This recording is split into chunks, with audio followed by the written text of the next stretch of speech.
Ladies and gentlemen, boys and girls, vehicles of all ages, welcome to Tactical Quad. Give me a beat. Ah!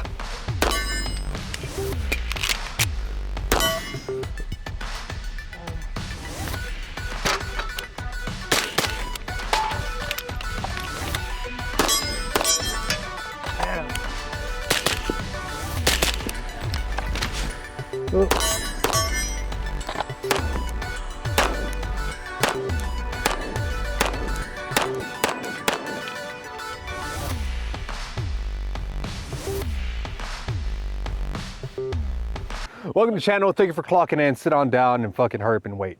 So, 2 world wars, 45 ACP, and the preferred choice for men over the age of 45.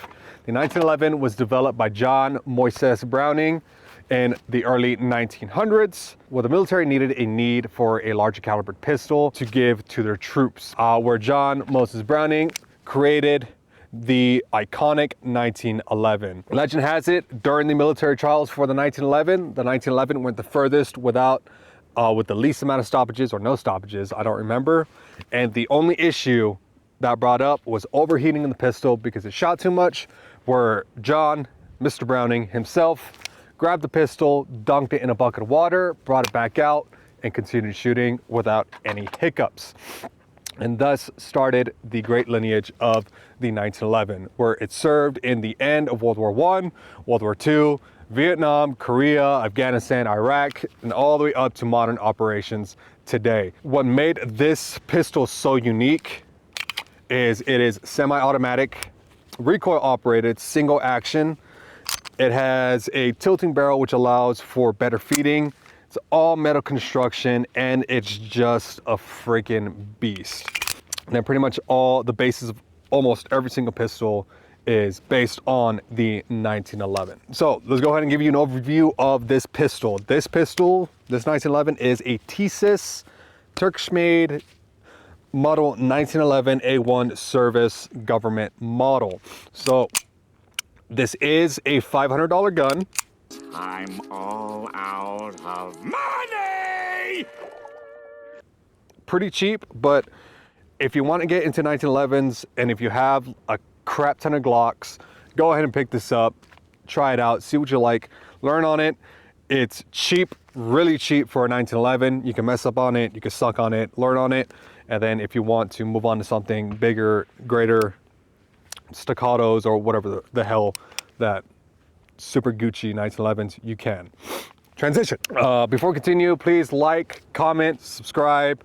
Let me know, would you carry a 1911? Why? What kind of 1911 you have? And just any shit talk you want to put on the video, because I deserve it, honestly. Talk down to me, please. Please. So close. So let me give you a breakdown on my 1911. So this Tisas model, starting from the front, I have an extended guide rod. This guide rod. On the front, I have an extended guide rod, extended controls, slide release, and safety. There's some debate whether if you actually do need extensions on there, but it tickles my pickle, gives me the warm and fuzzy. I like it, so I put it on there. And a flat face trigger. Moving to the rear, extended beaver tail with skeletonized hammer to get your hand up there and prevent any bite. The frame and the slide are completely stock. The slide has the OG government sights. I don't know if you can focus on that. I put some paint on there so that way I'm able to see, because if you haven't shot government style 1911 sights, they freaking suck.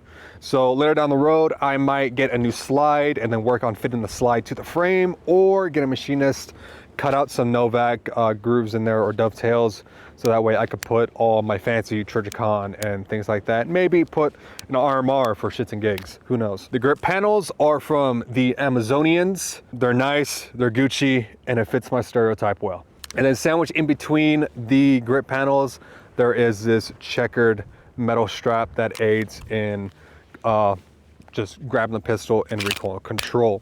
And the pistol comes with Mech-Gar magazines, 2 of them. These are made in Italy. They're nice, they go in smooth.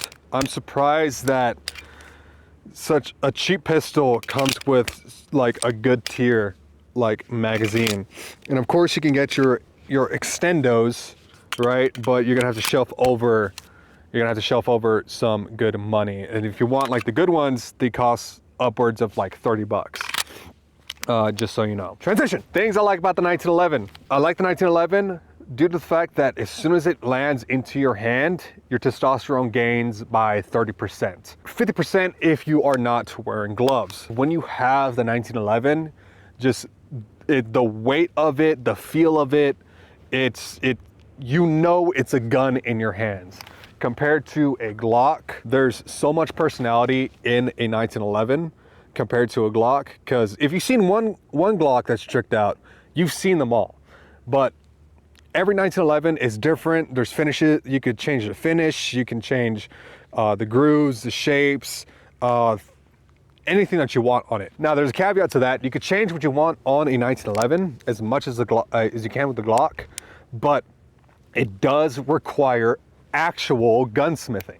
You can't just buy the parts, throw it into your gun like an AR-15 or a Glock. You need to know what you're doing with this. But the fact that there's actual gunsmithing involved when working on a 1911 just makes it feel more personal. So what I'm talking about is, this is a 3rd-gen Tacoma. This is your first project car. Now, even a $500 pistol like this can be good as something really expensive, but a lot of work needs to be done on it, and you need to know what you're doing. And honestly, I do not mind the 45 ACP. There is a sense of security knowing that that fat round is going to knock somebody on their ass, but we'll go into the capacity for the cons. What I also do love about the 1911 that I struggle with my Glock is the pull of the trigger. Since the trigger on the 1911 goes straight back and around the magazine and pushes up against the disconnector and the sear, there's a straight forward to back input. Unlike on a Glock where it is hinged, and that hinge transfers into linear motion to pull the trigger. So you're not fighting the gun, or you're not trying to focus too much on your trigger pull. It is a very short trigger pull, and you can modify it and change it the way you want. For the spring in the back, there are 3 prongs. You can actually go into the gun and bend those prongs either tighter or looser to change how your trigger, to change how light your trigger to change how light the gun shoots. Yeah, that goes back to the gunsmithing portion, the labor of love. If you're somebody who likes to work on stuff with your hands and learn stuff and actually dive into the mechanics and the linkages of all that stuff, it's a good thing. Another thing is, I like how simple it is. When you open up the 1911, it's very simple. I can't describe how simple it is, and it's crazy how that, oh dang, that's it, that's all that's to it, and everything can be fine-tuned, everything can be polished to your heart's content, and all that stuff. All right, let's move on to the cons. Transition. What I don't like about the 1911 is this thing loves to be clean. If you're shooting dirty, cheap ammo, it is going to gunk it up, and you're going to start getting feeding issues. We did get some feeding issues, but we deducted down to the gun getting dirty and the Pro Mag that we had. Don't buy Pro Mag, it sucks. Just don't, I'm sorry. But if they sponsor me personally, what I don't like about this 1911 is the lack of a rail and RMR plate placement and things like that.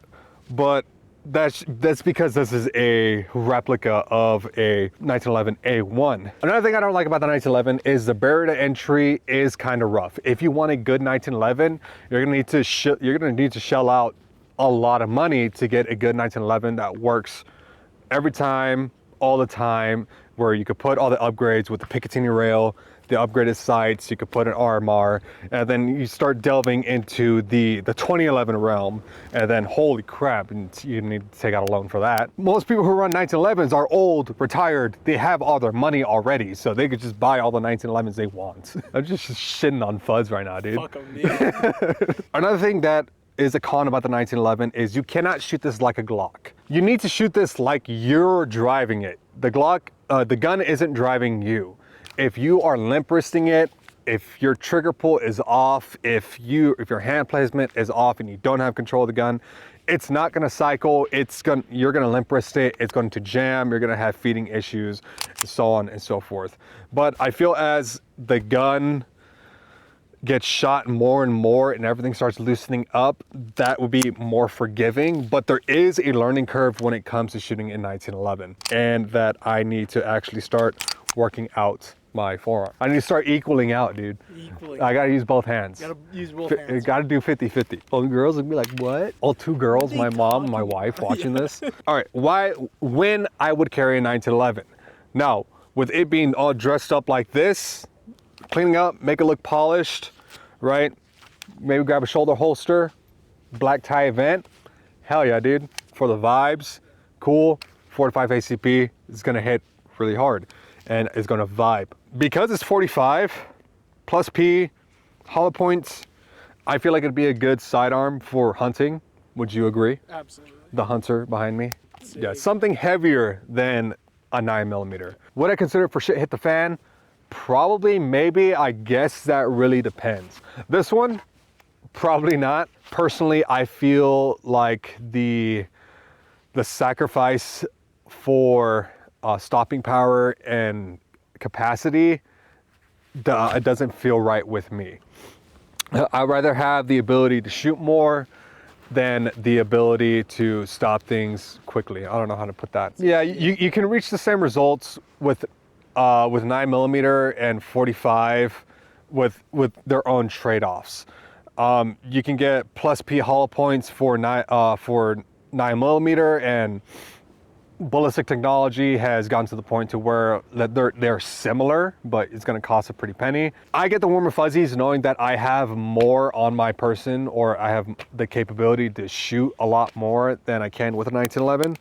But at the same time, I was discussing with him is that if you're in a situation where you're going to be using a pistol, it's probably going to be a back against the wall situation. There's a bunch of hypotheticals that goes into this argument, and it's a lot of things to consider. But at the moment, no, I wouldn't. I'm not going to be running this all the time. I'll take it to competitions. I'll shoot it. It's a fun gun. The Glock is going to stay on the belt, but I'm definitely going to be taking this out on the range a lot more. Do some work to it. Try to make it as Gucci as possible, with the least amount of money put into it, because yes, because I'm poor. Why would you carry a 1911, or why should I consider getting a 1911? It's fun. It's different than a Glock. It's going to hit hard when you need it to, but you do need to have well-placed shots. And from time and time again, this gun has proved itself throughout history to be capable and win 2 world wars. But not anything that requires a jungle. No. Ooh. If you're considering buying, if you're on the wall of buying another Glock for your collection, try changing from the Glock 45 to a 45. So yeah, that's pretty much it. What I got to say about the 1911. That's all I got to say about that. That's all I have to say about that. That's all I got to say about the 1911. I like it. I love it. Would you say you want some more of it? I would say I'd like some more of it, dude. Please make sure to like, comment, subscribe, do all that stuff. And let me know, would you consider carrying a 1911? Okay. Social anxiety. Okay, bye. Bye.